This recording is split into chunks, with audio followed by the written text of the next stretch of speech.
Salut les créateurs et les créatrices. Aujourd'hui, dans cette vidéo, on va découvrir la Creality Eye, la Creality E, je sais pas comment on dit. Enfin bref, c'est parti.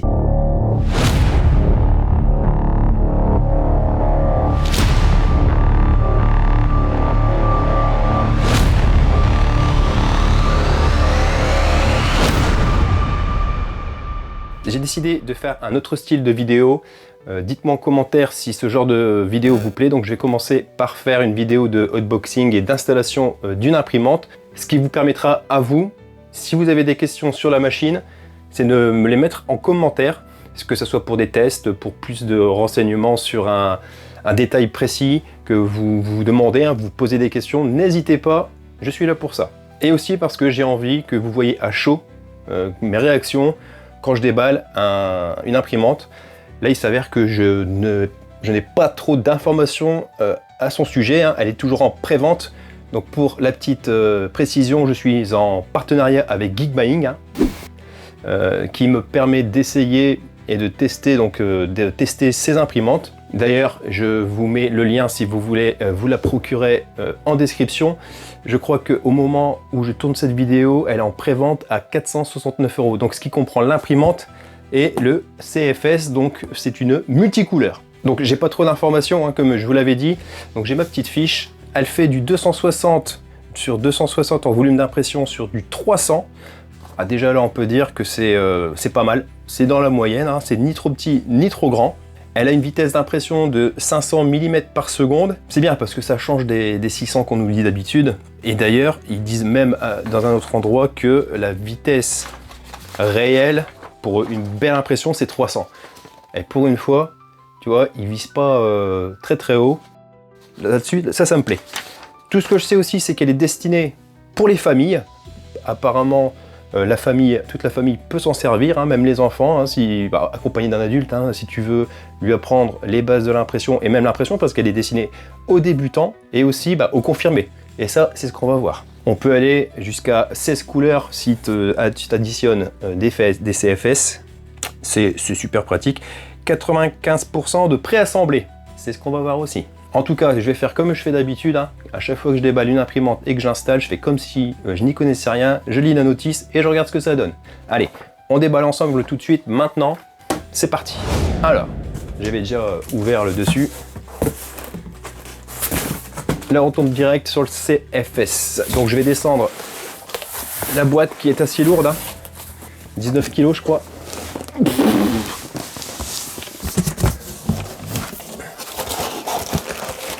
Alors, qu'est-ce qu'on a déjà?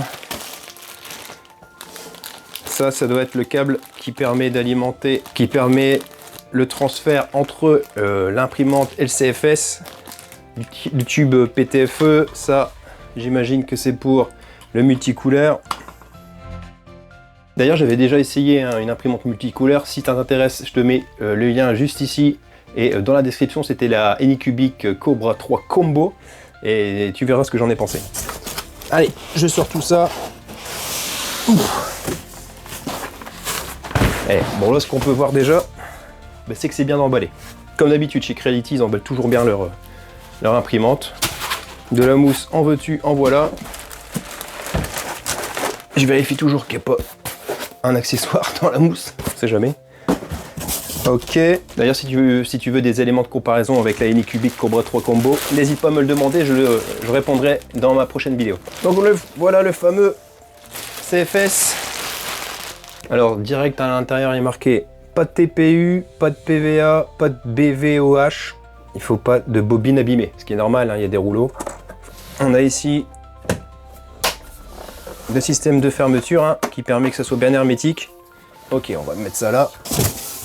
Alors, ils nous mettent une petite notice pour l'enlever du carton. Ok, on enlève la mousse. Voilà, une première partie de la mousse. Qu'est-ce qu'on a? Le porte-bobine à mettre au-dessus. Tac, comme d'habitude. Je trouve que le système est intéressant. Ça change. Avant, il fallait clipser. Là, je vois que ça a un système de fermeture. C'est intéressant. Le câble d'alimentation. Un petit morceau de PLA, PLA High Speed, j'espère. Bref, J'avais été surpris, c'était pour la K1 Max. Je vous mets la vidéo juste ici. J'avais une bobine complète. Bon, la K1 Max, voilà, le tarif il est plus élevé. Et là, c'est un petit morceau de PLA. Quick installation guide. Est-ce qu'on a du français? On a du français. La garantie. Ah, on a donc un guide d'installation pour l'imprimante et aussi pour le CFS. Pas mal. Un petit sachet avec quoi là-dedans? Une clé Allen, une clé à pipe, des petits caches et des vis. Ok. Des bouches buse. Et la pince, enfin le coupe-filament, si j'arrive à le retirer. De la bonne qualité, c'est pas mal. Ah, et ça doit être le guide. C'est le guide pour le filament. On met le tube PTFE juste ici. Ça permet, quand tu mets ta bobine par-dessus. Là-dedans, il n'y a plus rien. On continue. Qu'est-ce qu'ils nous disent là-dessus? Retirer. Donc. Alors. Ah oui, pas mal. Ah oui, ça change. La tête d'impression, elle est vraiment belle. Je vais essayer de te montrer ça de plus près. Je trouve ça beau. C'est pas mal. Pas mal du tout. Ça a l'air d'être bien rigide. D'être bien solide. Après, il nous demande d'enlever le plateau. Alors, il y a des circlips qu'il faut enlever avec la pince. En tout cas, une chose est sûre, c'est bien maintenu à l'intérieur. Voilà le plateau. Plateau texturé. Bonne qualité apparemment, hein, on regarde. C'est pas mal, hein, c'est propre. Ok. Et ensuite, ils nous disent d'enlever la base de l'imprimante. Hein. Hop là, voilà. Et il y a de la mousse partout, franchement, c'est nickel. De la mousse, de la mousse, de la mousse, de la mousse, de la mousse. Hop.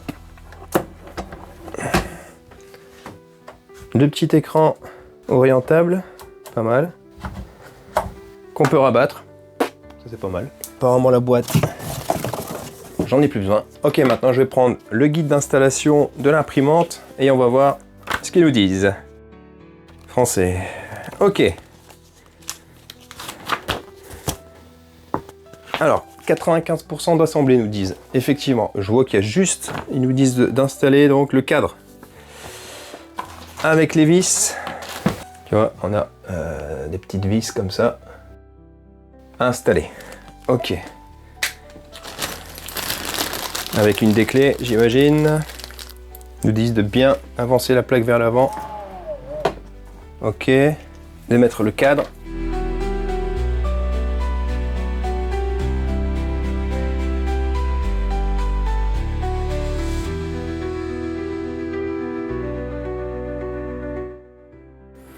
Juste pour te montrer, on a les deux moteurs. Deux moteurs ici. Attends, je vais me cacher. Voilà, un moteur ici et un ici que on vient emboîter à la base. Tac. Il faut enlever les petits scotch avant. Ensuite, ils nous disent d'utiliser les vis. Rien de difficile. Donc j'en ai deux ici. Deux ici. Ensuite, il y en a une derrière, de chaque côté. Effectivement.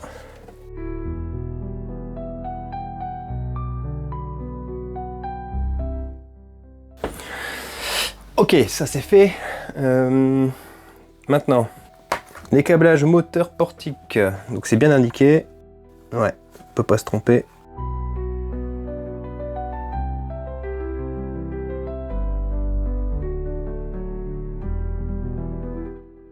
Et ensuite, il nous invite à mettre les caches. Bon, pour l'instant, ça se passe bien.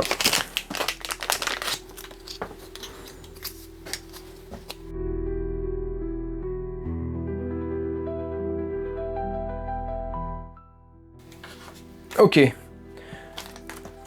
Ensuite, il nous demande... Dans sa couvercle, c'est fait. Le porte-bobine, bon, je vais pas le faire. Quoique, si. Je vais installer le porte-bobine. Nous mettre bien l'endroit où il faut le mettre, c'est pas mal. Pam, c'est mis, parfait. Et ensuite, le support de bobine anti-enchevêtrement que j'ai mis ici. Donc je vais te montrer à quoi ça ressemble. Il faut mettre une petite vis.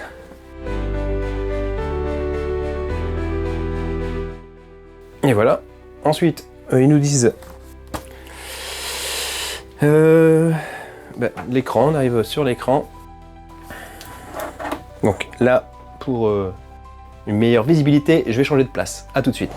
Ok, dans l'installation, il nous demande aussi de mettre le câblage à l'arrière.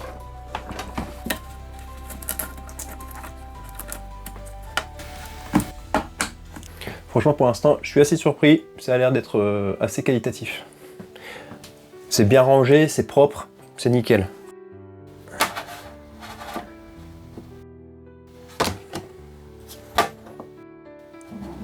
Plateau facile à mettre. Je prends le câble d'alimentation qui n'est pas très long. Allez, j'enlève la protection et j'allume. Alors je constate que j'ai du chinois ou de l'anglais. Bah, pour l'instant on va choisir anglais. Je pense qu'il y aura une mise à jour qui sera faite, on pourra l'avoir en français. Là il nous demande de vérifier qu'il n'y a rien sur le plateau, il n'y a rien, je fais OK. J'accepte les politiques. Là on me demande de me connecter au Wi-Fi, ça c'est important, il faut le faire. Alors voilà, la mise en service vient de se terminer. Je trouve que ça prend un peu de temps. J'ai eu un petit souci par rapport à ce câble, ça a failli se coincer juste ici. Donc faites attention qu'il soit bien en avant. Hein. À mon avis, il se déforme un petit peu lorsqu'il est emballé. Voilà, qu'il soit bien en avant, sinon ça s'accroche ici. Vous risquez d'avoir des problèmes de blocage. Bah maintenant, on va lancer le test du Benchy, j'imagine. Alors déjà, je vais mettre le tube PTFE.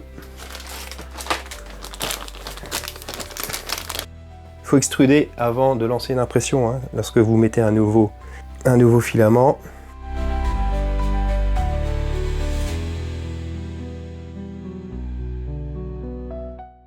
Ok. C'est parti. Alors au moment de l'extrusion, je me rends compte que ça fait pas trop de bruit, on n'entend quasiment rien, ça c'est plutôt appréciable. Le filament est en train de chauffer, ça chauffe même très vite, 160. 180, 190, 200, wow, ça monte super vite. 210, 220, 230, et là ça extrude.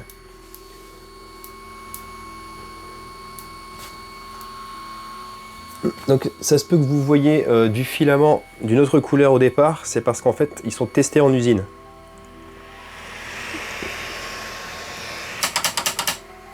Vous voyez? Donc là c'est une couleur bleue, hein, alors que moi j'ai mis du gris. Mais ça c'est normal.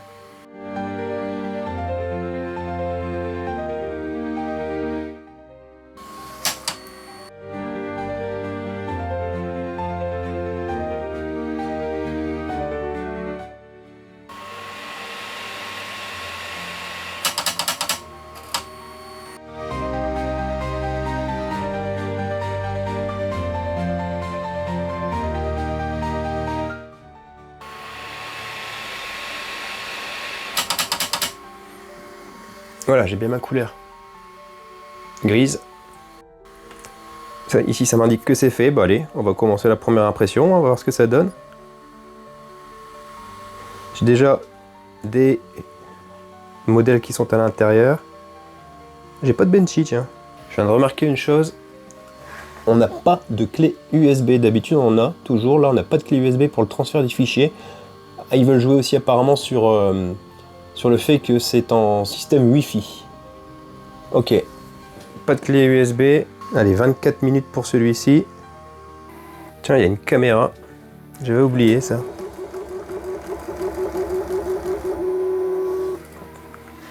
Caméra setting, timelapse, vidéo list. Pour l'instant, il n'y a rien.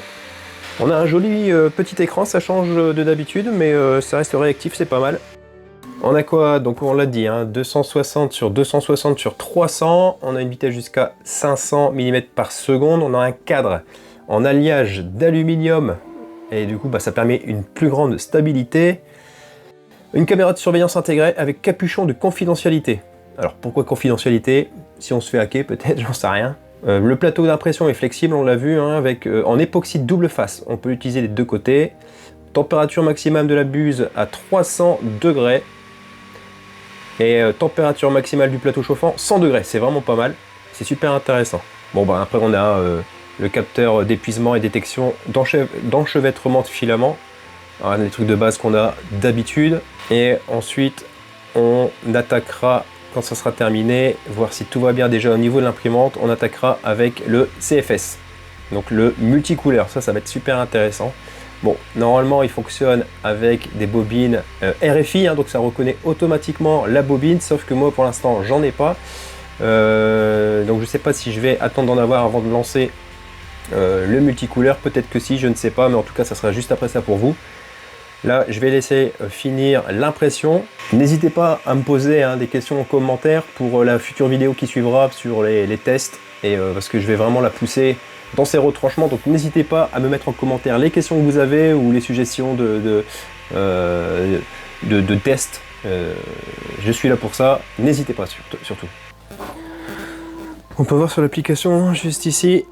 Ça fait déjà 9 minutes 30 secondes qu'elle est en route. Ça fait 9 minutes 30 secondes pour un démarrage d'impression avec calibration. Ce que j'aurais peut-être dû éviter. Parce que on l'avait déjà fait auparavant, hein, j'aurais peut-être dû l'éviter. Allez, maintenant ce que je vous propose, c'est de passer au montage du CFS. C'est la pièce maîtresse du combo. Hein. C'est là où on va mettre le multicouleur. Je vais utiliser la notice pour le monter qui est en français. Donc ça tombe bien. Hein. Tac, voilà, je tombe directement dessus. Parfait. Alors, qu'est-ce que ça nous dit?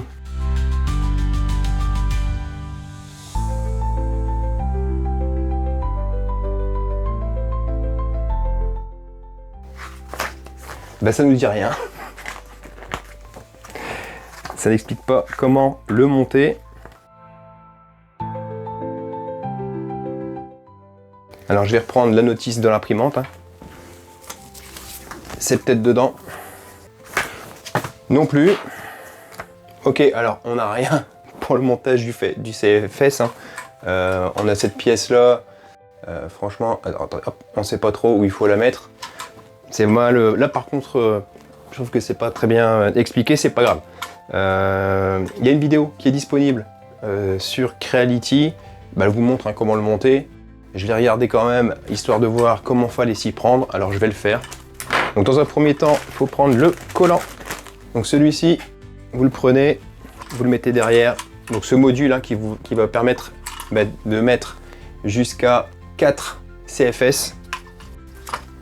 Donc vous pouvez avoir jusqu'à 16 couleurs. Alors là c'est pareil, il faut faire attention, on n'a qu'un essai pour le coller. Ok, bon jusque là c'est pas difficile. Ok, ensuite, il faut prendre le plus grand. Tac, pour mettre derrière. On le branche ici. Là c'est bon.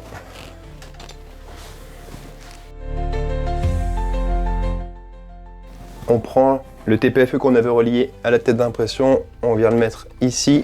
C'est bien pris dedans. Ensuite, on a le câble qui permet, les câbles qui permet de relier le CFS à l'imprimante. Alors, je vais me fier au connectique qui est juste derrière. Alors, je pense que c'est les mêmes, sauf qu'on en a un plus long et un plus court. Et je branche sur le côté de la machine. Je le mets ici. Bon, on va voir si ça fonctionne. Hein. Je vais allumer l'imprimante. Ah, on a le CFS qui s'allume en même temps. Nickel. Ça clignote. Je vais en profiter pour nettoyer un petit peu le plateau. Alcool isopropylique.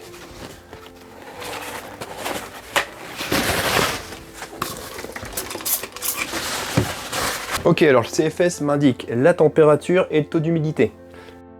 Allez, je vais mettre des bobines, Creality pour l'instant. Si vous voulez voir le test au complet, je vous invite à vous abonner à la chaîne et activer la petite cloche pour être alerté de la vidéo quand elle sortira sur le test complet. Alors, je vais mettre des bobines. Dans la prochaine vidéo, je testerai avec les bobines RFID, donc qui seront captées directement par le CFS.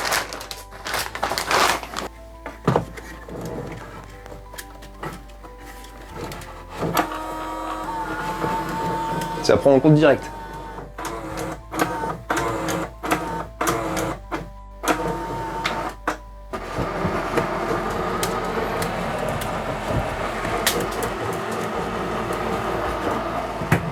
Ça fait quand même pas mal de bruit. Hein.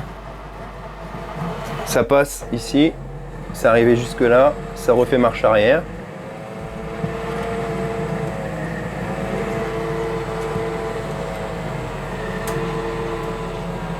Alors voilà, on arrive à la fin de cet unboxing et de l'installation. Je vais faire ça à chaud. Qu'est-ce que j'en pense pour l'instant? Au niveau du déballage, comme d'habitude, on voit que Creality prend soin de ses imprimantes pour le transport, hein, énormément de protection, ça, il n'y a pas de souci. On sait qu'on va avoir une machine qui va arriver en bon état, normalement. Hein. Ensuite, au niveau du montage, ils disent 95% monté, effectivement, hein, j'ai mis 2, 4, 6 vis, c'était monté. Après, câblage à faire, c'est ce qui est normal. Hein. Donc ça, en plus, c'est bien indiqué dans la notice. Au niveau du CFS, rien n'est indiqué. Mais bon, des vidéos sont présentes sur internet pour pouvoir monter tout ça, donc rien de compliqué. Mais pourquoi mettre une notice exprès pour le Creality CFS alors qu'il n'y a rien dedans? C'est juste pour dire, pour expliquer comment est fait le CFS. Bon, ça c'est peut-être un point négatif, mais je veux dire c'est pas non plus un gros souci dans le fonctionnement de l'imprimante. Au niveau aspect, ça, franchement, je la trouve super belle, comme ça. Je la trouve super jolie. Je vais même la mettre à côté et je vais vous montrer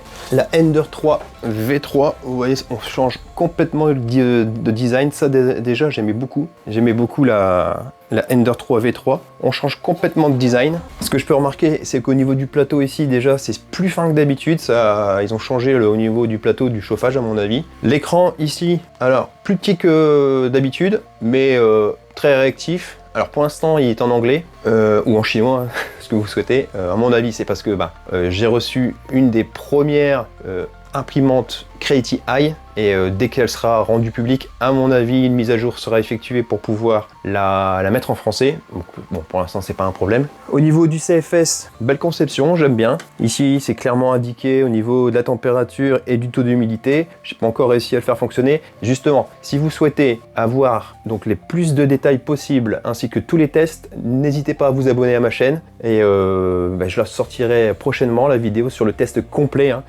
Si vous avez suivi, je vous le mets juste ici. Si vous avez suivi mon test sur la Creality K1 Max, je fais tous les tests, hein, vitesse, température du plateau. N'hésitez pas à me dire en commentaire si ce genre de vidéo vous plaît. Hein. J'essaye de voir ce qui vous plaît le mieux. Là, c'est une vidéo spéciale unboxing. Si vous voulez, je peux aussi l'intégrer dans la vidéo de test. Je sais pas, j'ai voulu le faire en 2 fois pour essayer. On teste. Voilà, alors dites-moi tout ça en commentaire. Je vous dis à bientôt pour le test complet de la Creality Eye ou I, je sais pas encore. Allez, ciao les makers.